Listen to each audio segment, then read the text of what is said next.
Your Royal Highness, Vice-Chancellor, ladies and gentlemen, welcome and please be seated.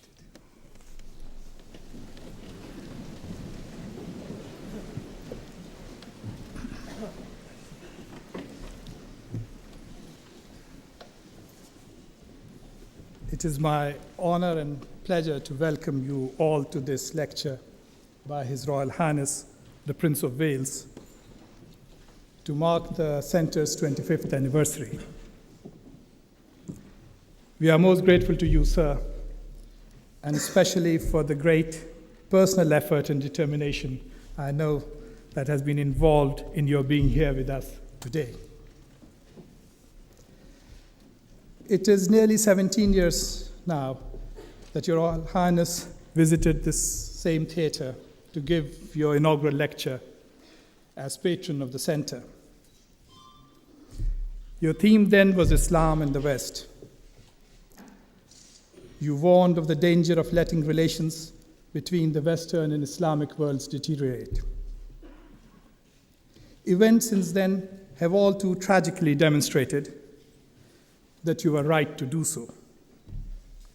But you also stressed the potential for peaceful coexistence on the basis of common interests and values. And you urged dialogue and cooperation to build those common interests and values. Encouraged by Your Royal Highness's example, first President Nelson Mandela, then other world leaders followed up with high-profile statements of their own, urging cultural dialogue and other measures to avert conflict.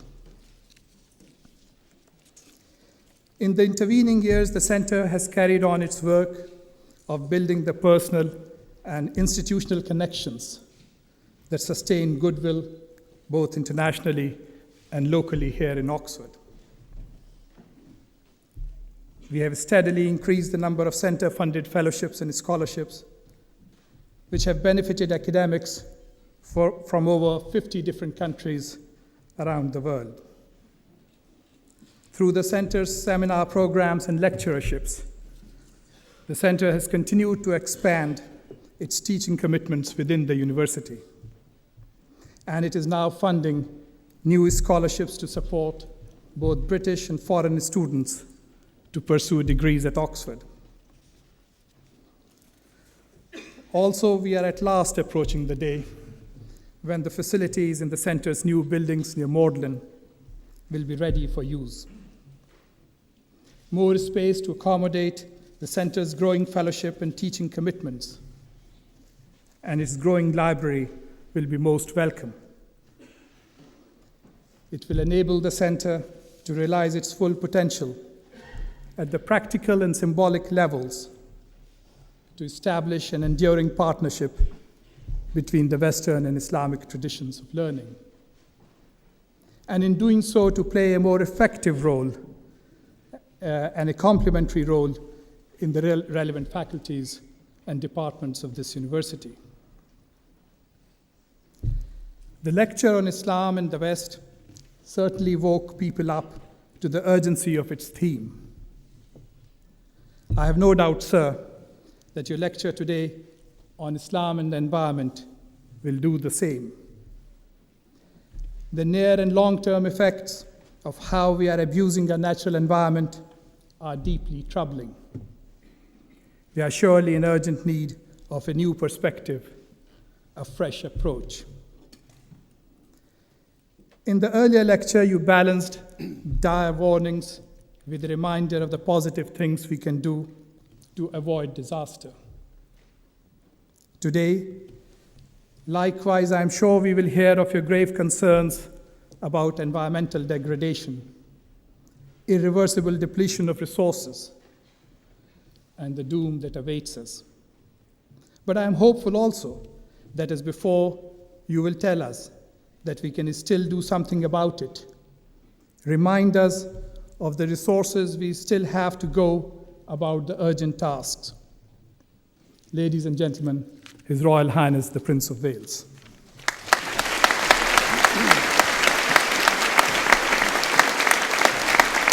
falling over on those too.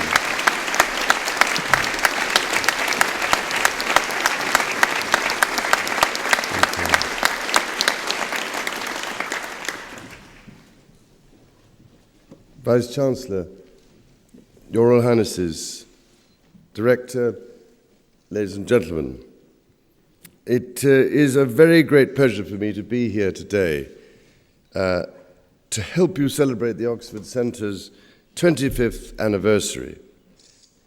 Whereas bits of your patron are dropping off after the past quarter of a century, I find quite a few bits of the centre still being added.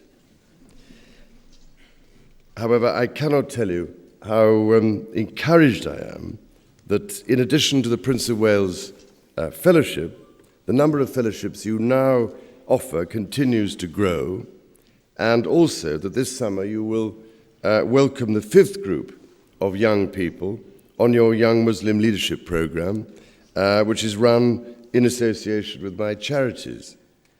This is a vital contribution to the process of boosting the self-esteem of young Muslims, about whom I care deeply. It has been a great concern of mine to affirm and encourage those groups and faith communities that are in the minority in this country. Indeed, over the last 25 years, I have tried to find as many ways as possible to help integrate them into British society and to build good relationships between our faith communities. I happen to believe this is best achieved by emphasizing unity through diversity. Only in this way can we ensure fairness and build mutual respect in our country. And if we get it right here, then perhaps we might be able to offer an example in the wider world. Now, I'm slightly alarmed that it is now 17 years since I came here to the Sheldonian to deliver a lecture for the Centre that tried to do just this. I called it Islam and the West, and from what I can tell, it clearly struck a chord, not just here in the United Kingdom. I'm still reminded of what I said, particularly when I travel in the Islamic world. In fact, because it was printed, believe it or not, it is the only speech I have ever made which continues to produce a small return. Now, ladies and gentlemen, I wanted to give that lecture to address the dangers of the ignorance and misunderstanding that I felt were growing between the Islamic world and the West in the aftermath of the Cold War. Since then, the situation has both improved and worsened, depending on where you look. Certainly, the sorts of advances made by the Oxford Centre have helped to build confidence and understanding, but we all know only too well how some of the things I warned of in that lecture have since come to pass, both here and elsewhere in the world. So it is tremendously important that we continue to work to heal the differences and overcome the misconceptions that still exist. I remain confident that this is possible because there are many values we all share that have the powerful capacity to bind us, rather than what happens when those values are forgotten or purposefully ignored. Healing division is also my theme today, but this time it is not the divisions between cultures I want to explore. It is the division that poses a much more fundamental threat to the health and well-being of us all. It is the widening division we are seeing in so many ways between humanity and nature. Many of nature's vital life support systems are now struggling to cope under the strain of global industrialization. How they will manage if millions more people are to achieve Western levels of consumption is highly disturbing to contemplate. The problems are only going to get much worse, and they are very real. Whatever you might have read in the newspapers, particularly about climate change in the run-up to the Copenhagen conference last year, we face many related and very serious problems that are a matter of accurate scientific record.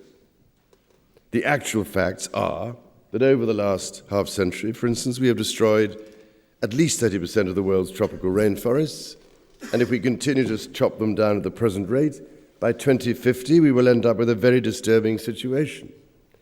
In fact, in the 3 years since I started my rainforest project to try and help find an innovative solution to tropical deforestation, over 30 million hectares have been lost. And with them, this planet has lost about 80,000 species. When you consider that a given area of equatorial trees evaporates 8 times as much rainwater as an equivalent patch of ocean, you quickly start to see how their disappearance will affect the productivity of the earth.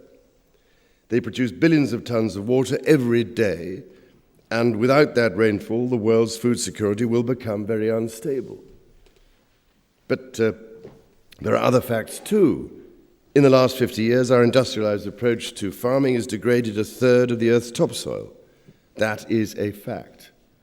We have also fished the oceans so extensively that if we continue at the same rate for much longer, we are likely to see the collapse of global fisheries in 40 years from now. Another fact. Then there are the colossal amounts of waste that pollute the Earth, the many dead zones where nothing could live in many major river estuaries and various parts of the oceans, or those immense rafts of plastic that now float about in the sea in the Pacific. Would you believe that one of them, off the coast of California, is made up of 100 million tons of plastic, and it has doubled in size in just the last decade. It is now at least 6 times the size of the United Kingdom, and we call ourselves civilized. Now, these are all very real problems, and they are facts, all of them, the obvious results of the comprehensive industrialization of life. But what is less obvious is the attitude and general outlook which perpetuate this dangerously destructive approach. It is an approach that acts contrary to the teachings of each and every one of the world's sacred traditions, including Islam. What surprises me, I have to say, is that quite apart from whether or not we value the sacred traditions as much as we should, the blunt economic facts make the predominant approach increasingly irrational.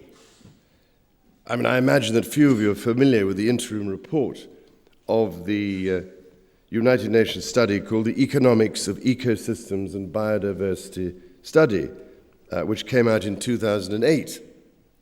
It painted a salutary picture of what we lose in straightforward financial terms by our destruction of natural systems and the absence of their services to the world. In the first place, they calculated that we destroy around $50 billion worth of a system that produces these services every year. By mapping the loss of these services over a 40-year period, their estimate is that in financial terms, the global economy incurs an annual loss of between $2 and $4.5 trillion every single year. Now, to put that figure into some sort of perspective, the recent crash in the world's banking system caused a one-off loss of just $2 trillion. So I wonder why the bigger annual loss does not attract the same kind of media frenzy as the banking crisis did. This should demonstrate the flaw in the sum that does not need an Oxbridge mathematician to understand, that nature's finite resources, divided by our ever more rapacious desire for continuous economic growth, does not work out. We are clearly living beyond our means, already consuming the Earth's capital resources faster than she can replenish them. Well, ladies and gentlemen, over the years, I've pointed out again and again that our environmental problems cannot be solved simply by applying yet more and more of our brilliant green technology, important though it is. It is no good just fixing the pump and not the well. And when I say this, everybody nods sagely, but I get the impression that many are often unwilling to embrace what I'm really referring to. perhaps because the missing element sits outside the parameters of the prevailing secular view. It is this missing element that I would like to examine today. In short, when we hear talk of an environmental crisis or even of a financial crisis, I would suggest that this is actually describing the outward consequences of a deep inner crisis of the soul. It is a crisis in our relationship with and our perception of nature. And it is born of Western culture being dominated for at least 200 years by a mechanistic and reductionist approach to our scientific understanding of the world around us. So I would like you to consider very seriously today whether a big part of the solution to all of our worldwide crises does not lie simply in more and better technology, but in the recovery of the soul to the mainstream of our thinking. Our science and technology cannot do this. Only sacred traditions have the capacity to help this happen. In general, we live within a culture that does not believe very much in the soul anymore. Or if it does, won't admit to it publicly for fear of being thought old-fashioned, out of step with modern imperatives, or anti-scientific. The empirical view of the world, which measures it and tests it, has become the only view to believe. A purely mechanistic approach to problems has somehow assumed a position of great authority, and this has encouraged the widespread secularization of society that we see today. This is despite the fact that those men of science who founded institutions, like the Royal Society, were also men of deep faith. It is also despite the fact that a great many of our scientists today profess a faith in God. And I'm aware of one recent survey that suggests over 70% of scientists do so. But I must say, I find this rather baffling. If this is so, why is it that their sense of the sacred has so little bearing on the way science is employed to exploit the natural world in so many damaging ways? I suppose it must be to do with who pays the fiddler. Over the last 2 centuries, science has become ever more firmly yoked to the ambitions of commerce. Because there are such big economic benefits from such a union, society has been persuaded that there is nothing wrong here. And so a great deal of empirical research is now driven by the imperative that its findings must be employed to maximum financial effect, whatever the impact this may have on the Earth's long-term capacity to endure. This imbalance, where mechanistic thinking is so predominant, goes back at least to Galileo's assertion that there is nothing in nature but quantity and motion. This is the view that continues to frame the general perception of the way the world works and how we fit within the scheme of things. As a result, nature has been completely objectified. She has become an it, and we are persuaded to concentrate on the material aspect of reality that fits within Galileo's scheme. Understanding the world from a mechanical point of view and then employing that knowledge has, of course, always been part of the development of human civilization. But as our technology has become ever more sophisticated and our industrialized methods so much more powerful, so the level of destruction is now potentially all the more widespread and uncontainable, especially if you add into this mix the emphasis we have on consumerism. It was that great scientist, Goethe, who saw life as the masculine principle, striving endlessly to reach the eternal feminine, what the Greeks called Sophia, or wisdom. It is a striving, he said, fired by the force of love. I'm not sure that this is quite the way things happen today. Our striving in the industrialized world is certainly not fired by a love of wisdom. It is far more focused on the desire for the greatest possible financial profit. This this gentleman ignores the spiritual teachings of traditions like Islam, which recognize that it is not our animal needs that are absolute, it is our spiritual essence, an essence made for the infinite. But with consumerism now such a key element in our economic model, our natural spiritual desire for the infinite is constantly being reflected towards the finite. Our spiritual perspective has been flattened and made earthbound, and we are persuaded to channel all of our natural, never-ending desire for what Islamic poets call the beloved towards nothing but more and more material commodities. Unfortunately, we forget that our spiritual desire can never be completely satisfied. It is rightly a never-ending desire. But when that desire is focused only on the earthly, it becomes potentially disastrous. The hunger for yet more and more things creates an alarming vacuum, and as we are now realizing, this does great harm to the earth and creates a never-ending unhappiness for many, many people. Well, I hope you can just begin to see my point. The utter dominance of the mechanistic approach of science over everything else, including religion, has de-souled the dominant worldview, and that includes our perception of nature. As soul is elbowed out of the picture, our deeper link with the natural world is severed. Our sense of the spiritual relationship between humanity, the earth, and her great diversity of life has become dim. The entire emphasis is all on the mechanical process of increasing growth in the economy, of making every process more efficient and achieving as much convenience as possible, none of which could be said to be an ambition of God. And so, unfashionable though it is to suggest it, I am keen to stress here the need to heal this divide within ourselves.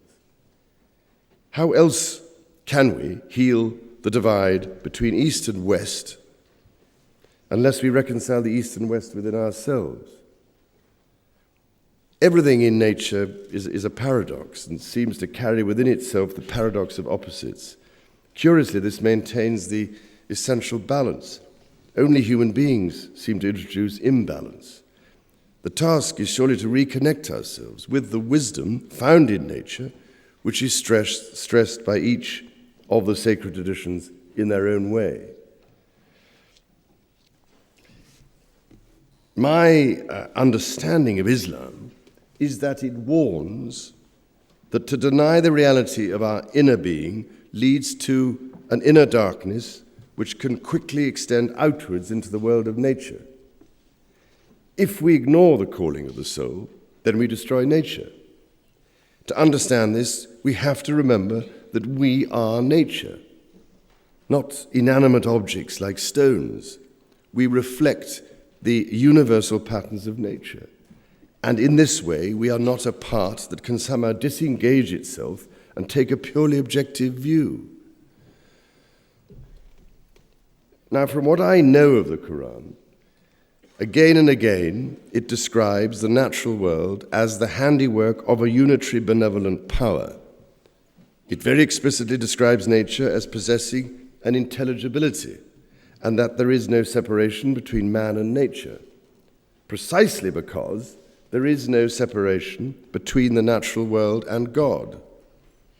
It offers a completely integrated view of the universe where religion and science, mind and matter, are all part of one living conscious whole. We are, therefore, finite beings contained by an infinitude, and each of us is a microcosm of the whole. This suggests to me that nature is a knowing partner, never a mindless slave to humanity, and we are her tenants, God's guests for all too short a time. If I may just quote the Quran, have you considered if your water were to disappear into the earth, who then could bring you gushing water? This is the divine hospitality that offers us our provisions and our dwelling places, our clothing, tools, and transport.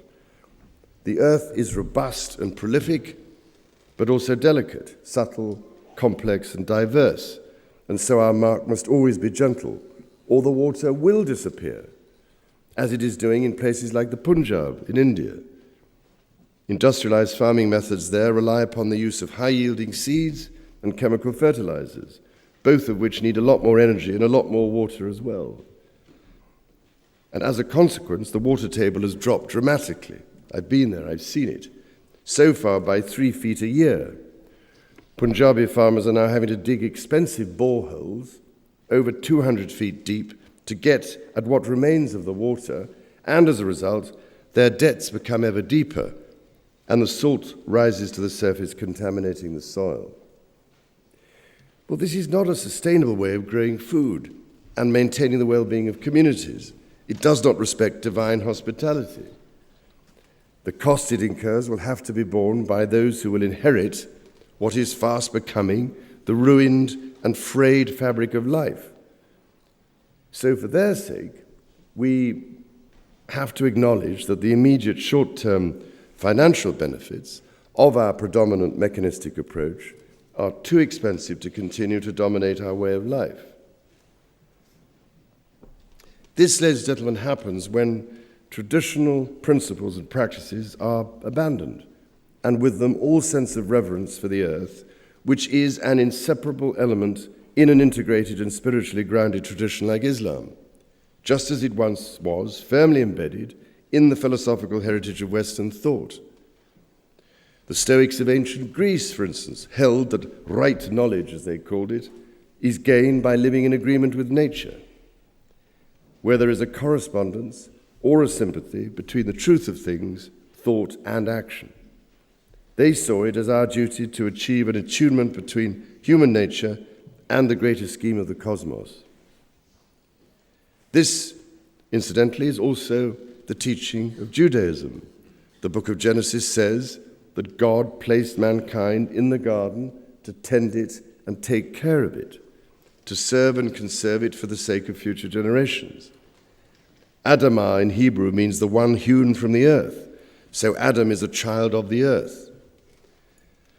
In my own tradition of Christianity, the immanence of God is made explicit by the incarnation of Christ. But let us also not forget that throughout the Christian New Testament, Christ often refers to himself as the Son of Man, which in Hebrew is Ben Adam. He too is a son of the earth, surely making the same explicit connection between human nature and the whole of nature. Even the apocryphal Gnostic texts are imbued with the same principle. The fragments of one of the oldest, ascribed to Mary Magdalene, instructs us that attachment to matter gives rise to passion against nature. Thus, trouble arises in the whole body. This is why I tell you, be in harmony. In all cases, the message is clear. Our specific purpose is to earth heaven. So to separate ourselves within an inner darkness leads to what the Irish poet W.B. Yeats warned of at the start of the 20th century. The falcon cannot hear the falconer, he wrote. Things fall apart and the center cannot hold. The traditional way of life within Islam is very clear about the center that holds the relationship together. From what I know of its core teachings and commentaries, the important principle we must keep in mind is that there are limits to the abundance of nature. These are not arbitrary limits. They are the limits imposed by God, and as such, if my understanding of the Quran is correct, Muslims are commanded not to transgress them. Such instruction is hard to square if all you do is found your understanding of the world on empirical terms alone.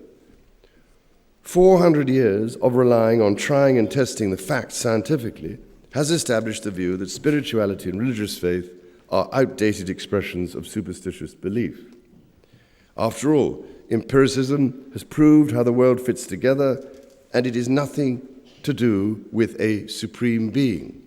There is no empirical evidence for the existence of God, so therefore, QED, God does not exist.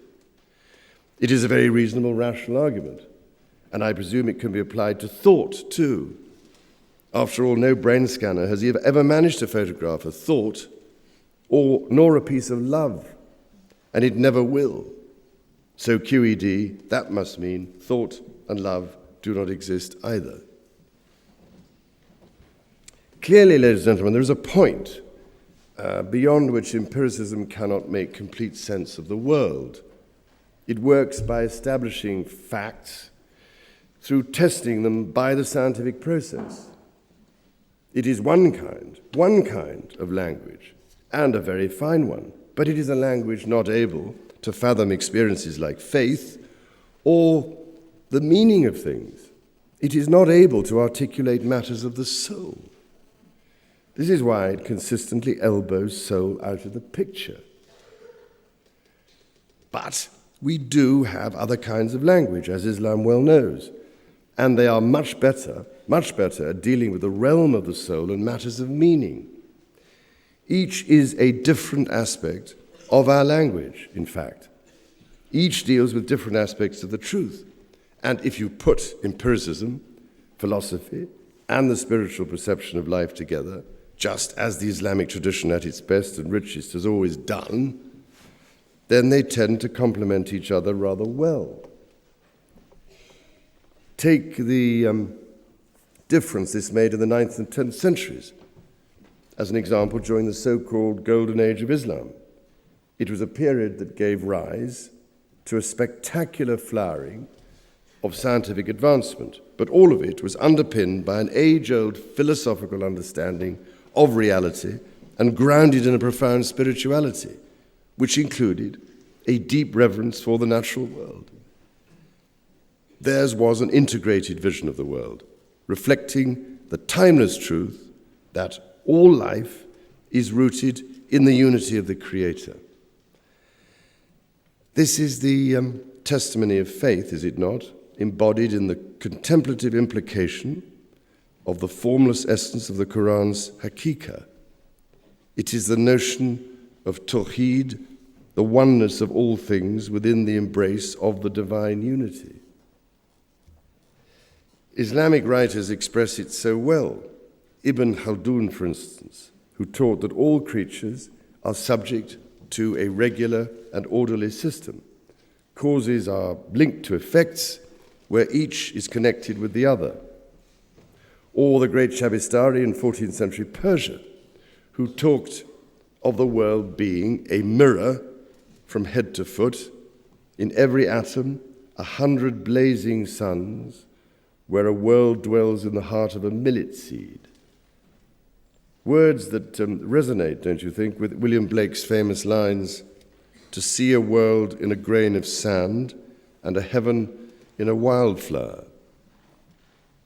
Other Western poets have captured this truth too. William Wordsworth, perhaps one of the greatest of all our nature poets, describes a sense sublime of something far more interfused, a motion and a spirit that impels all thinking things, all objects of thought, and rolls through all things.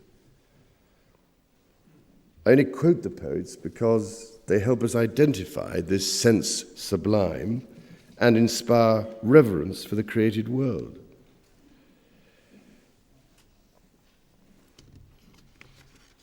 Reverence is not science-based knowledge. It is an experience always mediated by love, sometimes induced by it. And love comes from relationship. If you take away reverence and reduce our spiritual relationship with life, then you open yourself up to the idea that we can be little more than a chance group of isolated, self-obsessed individuals, disconnected from life's innate presence and unanchored by any sense of duty to the rest of the world. We are free to act without responsibility. Thus we turn a blind eye to those islands of plastic in the sea, or to the treatment meted out to animals in factory farms.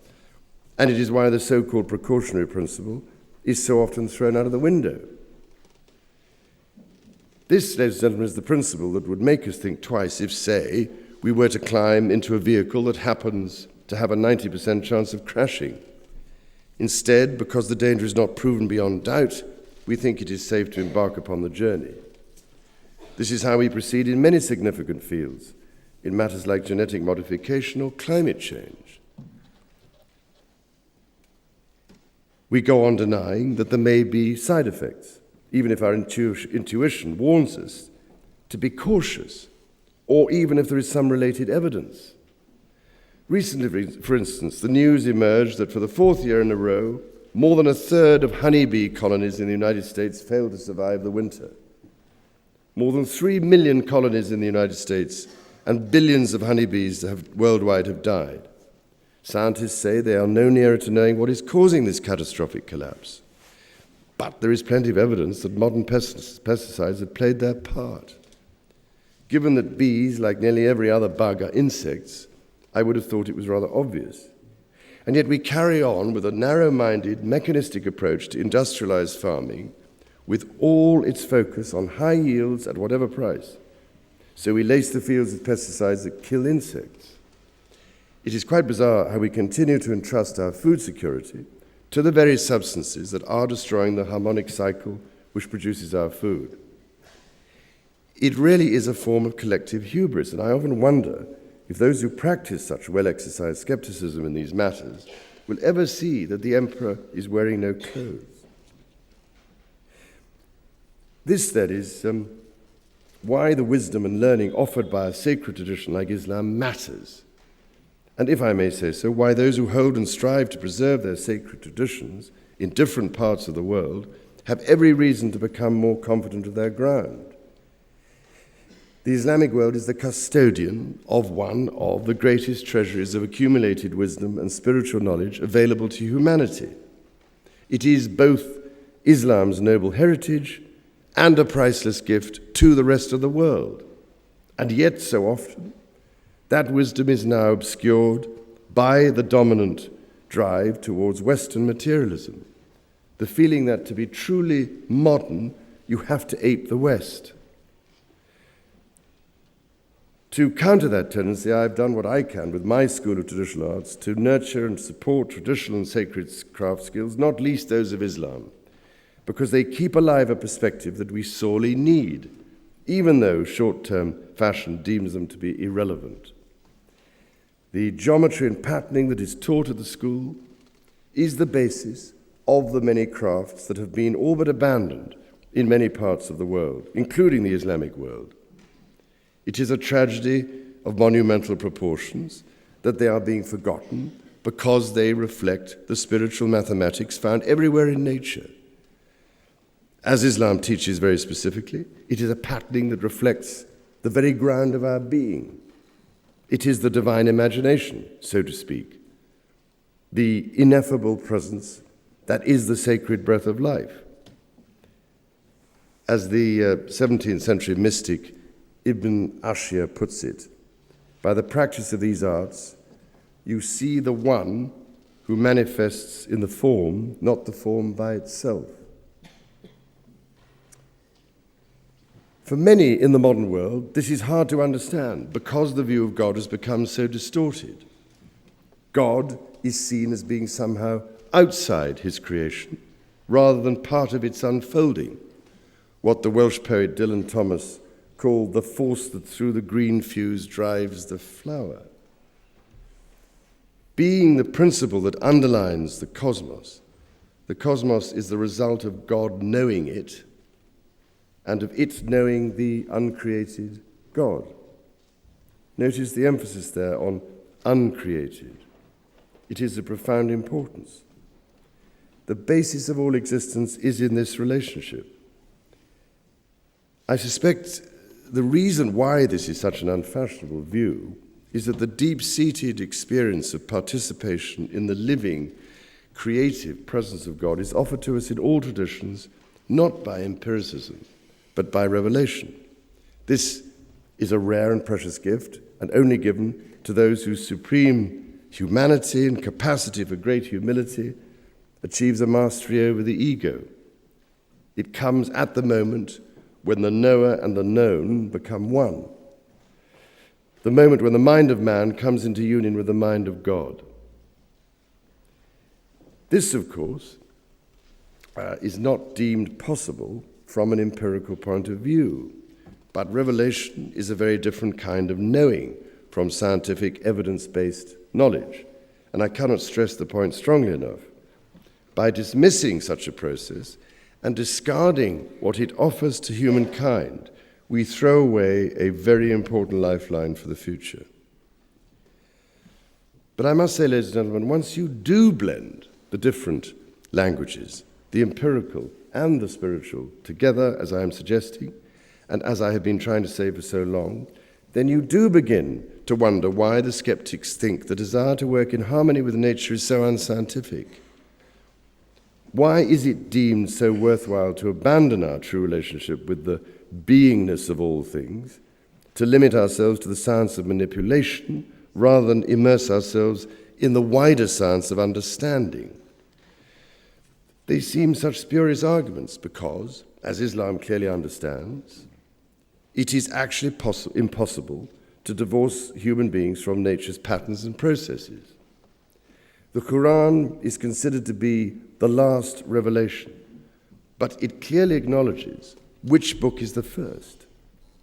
That book is the great book of creation, of nature herself, which has been taken too much for granted in our modern world and needs to be restored to its original position. So, ladies and gentlemen, with all this in mind, I would like, if I may, just to set you a challenge that I hope will be conveyed beyond this audience today. It is the challenge to mobilize Islamic scholars, poets, and artists, as well as those craftsmen, engineers, and scientists who work with and within the Islamic tradition, to identify the general ideas, the teachings, and the practical techniques within the tradition, which encourage us to work with the grain of nature rather than against it. I would urge you to consider whether we can learn anything from the Islamic culture's profound understanding of the natural world to help us all in the fearsome challenges we face. Are there, for instance, any that could help preserve our precious marine ecosystems and fisheries? Are there any traditional methods of avoiding damage to all of nature's systems that revive the principle of sustainability within Islam? To give you an idea of what I mean, let me just offer a few examples drawn from the work done by my School of Traditional Arts, where project workers have shown that reintroducing traditional craft skills brings a coherence to people's daily lives, perhaps because they fuse the spiritual with the practical. Since I founded it, the school has helped restore these skills in places as far afield as Jordan and Nigeria. It also helps to build bridges within communities in this country, which have suffered the worst fractures. In Burnley, in Lancashire, for instance, project workers have been teaching children from many backgrounds an integrated view of the world using the patterns of Islamic sacred geometry. This is not just inspired the imagination of the children taking part, but their teachers as well. They tell me they've discovered a much more integrated approach to education, where maths and art are not alien to one another, but are seen as two sides of the same coin and directly rooted in nature's patterns and processes. In Afghanistan, I've only recently managed to see the work being done under the umbrella of what we have called the Turquoise Mountain Foundation, an initiative I launched some 4 years ago, which is running similar education programs and craft training courses. It is also helping with the urban regeneration of the old historic quarter of the city by guiding people to start businesses using the craft skills they have learned. For example, in the building of schools, people are being shown how to use mud bricks, which are a quarter of the price of the concrete blocks used by other agencies. They are also resistant to earthquakes, whereas concrete is not always. And they cope much better with extremes of temperature. Mud brick buildings are cooler in the summer and warmer in the winter. What is more, they use local labor and local natural materials. So these schools are a good example of how traditional wisdom blends with modern needs. After all, you can still use computers and other modern technology in a mud brick building. And more comfortably too, given it is more suited to local conditions. When I did finally manage to reach Kabul earlier this year, after several years of trying, what I saw was truly remarkable. It proved to me that teaching and employing traditional crafts is an effective way of reintroducing the kinds of techniques that are benign to the natural environment. They are also capable of restoring a cultural balance in people's minds. By encouraging a wider celebration of the traditional ancient culture of Afghanistan, these skills help in a very practical way to counteract the oppressive effects of extremism in all its forms, both religious and secular. This is how traditional wisdom works. It is not a theory or a science written down. Its wisdom is discovered through practice and in action. These, ladies and gentlemen, are schemes that are close to my heart, but the Oxford Centre keeps me informed of many others. Working in Muslim countries, the World Wildlife Fund has found that trying to convey the importance of conservation is much easier if it is transmitted by religious leaders whose reference is Quranic teaching. In Zanzibar, they had little success trying to reduce spearfishing and the use of dragnets, which were destroying the coral reefs. But when the guidance came from the Quran, there was a notable change in behavior. Or in Indonesia and in Malaysia, where former poachers are being deterred in the same way from destroying the last remaining tigers. And it is not just such interventions that are important. It is mystifying, for instance, that the modern world completely ignores the time-honored feats of engineering in the ancient world. The qanats of Iran, for example, that still provide water for thousands of people in what would otherwise be desert conditions. These underground canals, as you know, I'm sure, unbelievably 170,000 miles of them, keep the water from the mountains, moving down the tunnels using gravity alone. And the water in every village is then kept fresh by the way the storage towers keep the air flowing freely, moved by the wind. In Spain, the irrigation systems constructed 1,200 years ago also still work perfectly, as does the way in which the water is managed by the local population, a way of operating devised before the Muslim rule in Spain disintegrated. The same sorts of Islamic management schemes operate in other parts of the world too, like the Himna zones in Saudi Arabia, which set aside land for use as pasture. These are all examples of how prophetic teaching, in this case framed by the guidance of the Quran, maintains a long-term view of things and keeps the danger of a self-interested form of short-term economics at bay. Now, I'm sure, ladies and gentlemen, that if an organization like the Oxford Centre could help to establish a global forum on Islam and the environment, many more very practical, traditional approaches like these could become more widely applied. They may range from science and technology to agriculture, healthcare, architecture, and education.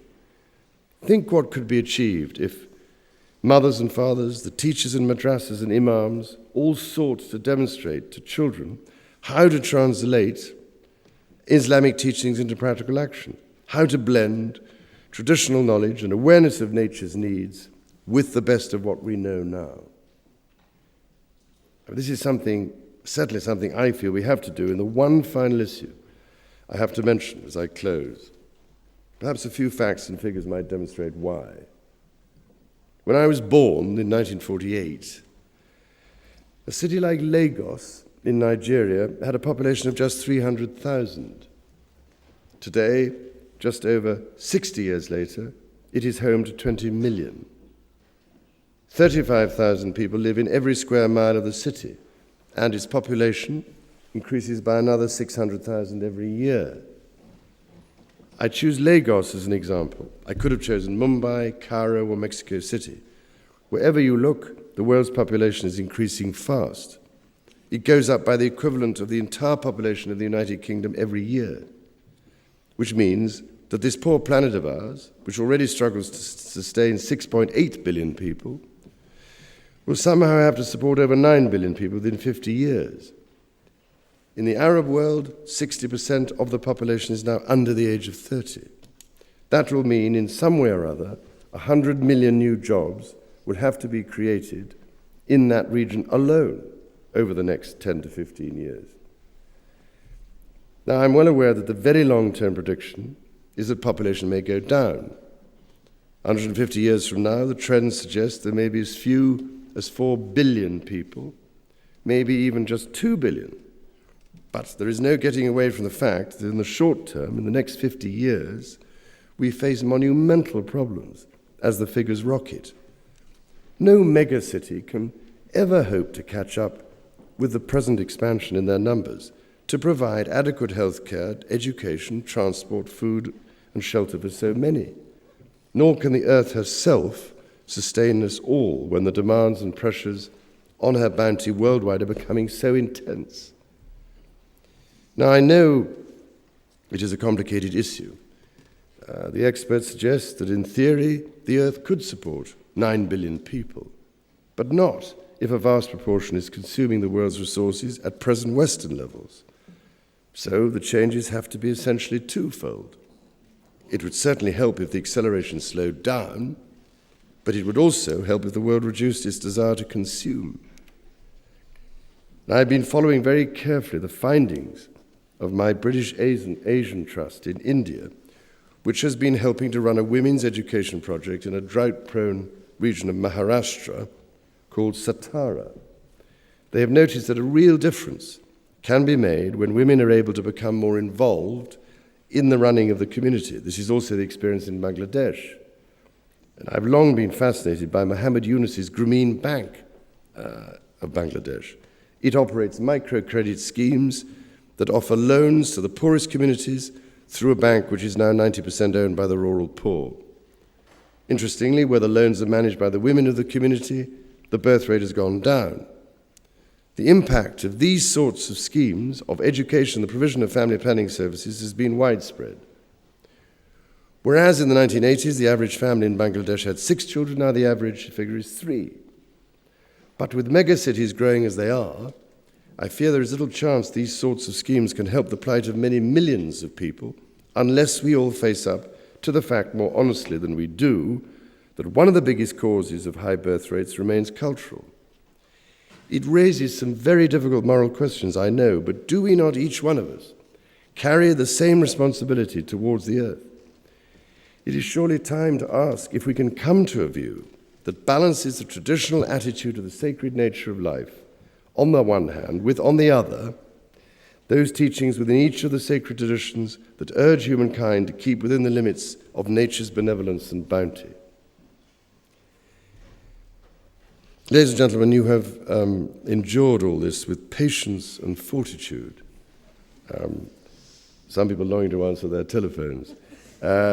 You have also given a very good impression of listening to my own personal thoughts on the perspective opened up by Islamic teaching. I've wanted to convey them to you because it always moves me to be reminded that from the perspective of traditional Islamic teaching, the destruction of the earth is represented as the destruction of a prayerful being. Whichever faith tradition we come from, the fact at the heart of the matter is the same. Our inheritance from our Creator is at stake. It will be no good at the end of the day, as we sit amidst the wreckage, trying to console ourselves, that it was all done for the best possible reasons of development and the betterment of mankind. The inconvenient truth is that we share this planet with the rest of creation for a very good reason, and that is we cannot exist on our own without the intricately balanced web of life around us. Islam has always taught this, and to ignore that lesson is to default on our contract with creation. The modernist ideology that has dominated the Western outlook for a century implies that tradition is backward-looking. What I've tried to explain today is that this is far from true. Tradition is the accumulation of the knowledge and wisdom that we should be offering to the next generation. It is therefore visionary. It looks forward. Turning to the traditional teachings like those found in Islam that define our relationship with the natural world does not mean locking us into some sort of cultural and technological immobility. As the English writer G.K. Chesterton put it, real development is not leaving things behind as on a road, but drawing life from them as a route. And I would also remind you, if I may, of the words of Oxford's very own C.S. Lewis, who pointed out that sometimes you do have to turn the clock back if it is telling the wrong time. That there is nothing progressive about being stubborn and refusing to acknowledge that we've taken the wrong road. If we realize that we are traveling in the wrong direction, the only sensible thing to do is to admit it and retrace our steps back to where we first went wrong. As Lewis put it, going back can sometimes be the quickest way forward. It is the most progressive thing we could do. Well, ladies and gentlemen, all of the mounting evidence is telling us that we are indeed on the wrong road. So you might think it would be wise to draw on the timeless guidance that comes from our intuitive sense of the origin of all things to which we are rooted. Nature's rhythms, her cycles, and her processes are our guides to this uncreated originating voice.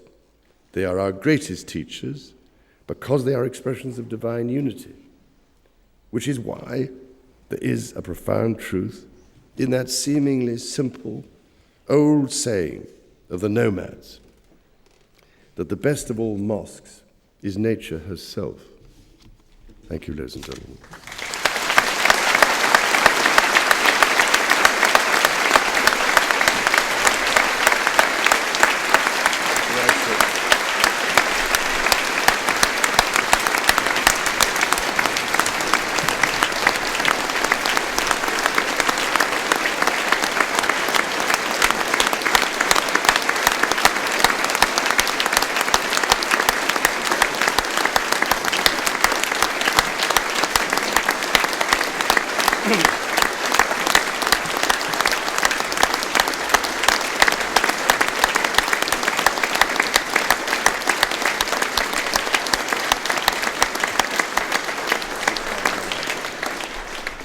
Ladies and gentlemen, please be seated.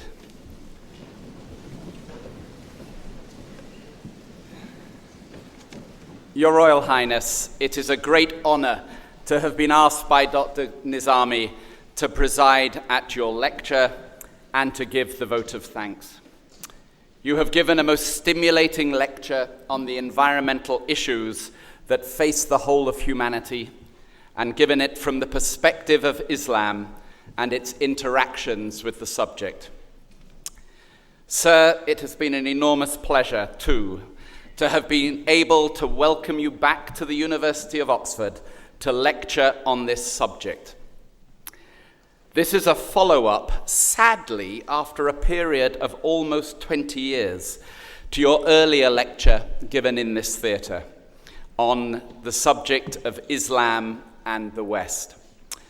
On that occasion, it was the former Chancellor, Lord Jenkins of Hillhead, who had the honour of welcoming you to the university.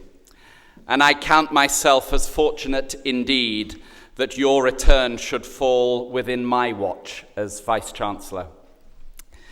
Your Royal Highness, you will of course be aware, as patron of the Oxford Centre for Islamic Studies, which is a recognised independent centre of the university, you will be aware of the contribution that the centre makes to the teaching and research activity of our colleges and our faculties. The centre's director and fellows are deeply embedded within the fabric of the university and make a vibrant contribution to its academic and intellectual life. It draws scholars and other visiting fellows from around the world, and in its international reach, it also mirrors the international nature of the University of Oxford itself. This is a university of many nationalities, particularly so in its teaching and research staff and in its postgraduate students. It is a university of many and diverse faiths and is proud of its contribution towards interfaith dialogue and understanding. It is a university of great international reach, with collections from India, China, and the Middle East, some dating back hundreds of years. It is a university that, through the publishing activities of the Oxford University Press, has representation in over 50 countries throughout the world. It is a university that undertakes research across the globe and that has almost 60,000 alumni in almost 200 countries outside of the United Kingdom. So, sir, it is most fitting that the location for your topic today, for the topic of your lecture today, should be the University of Oxford. For the problems that are posed by environmental issues and climate change are not, of course, confined to the UK. They are global problems that need a global solution. And here too, this university is well equipped. Through its centres within the School of Geography and the Environment, through the work of the Smith School of Enterprise and the Environment, and through the barrier-breaking work of the James Martin 21st Century School, we are well equipped to contribute to the research and the debate on the future of the planet, and of course, to the future of its inhabitants. Your Royal Highness, you have the gratitude of the Oxford Centre for Islamic Studies, of the University of Oxford, and of the audience gathered here this afternoon. Thank you so much for your illuminating lecture on the interaction and the relationship between Islam and the environment. It has been, if I may say so, a long overdue sequel to your earlier lecture. I hope that you will be able to return on a rather shorter timescale. And let me finish by saying, from one Cambridge graduate to another, that you will always be welcome in Oxford. And so, ladies and gentlemen, would you join me again in thanking His Royal Highness for his most excellent lecture. Thank you.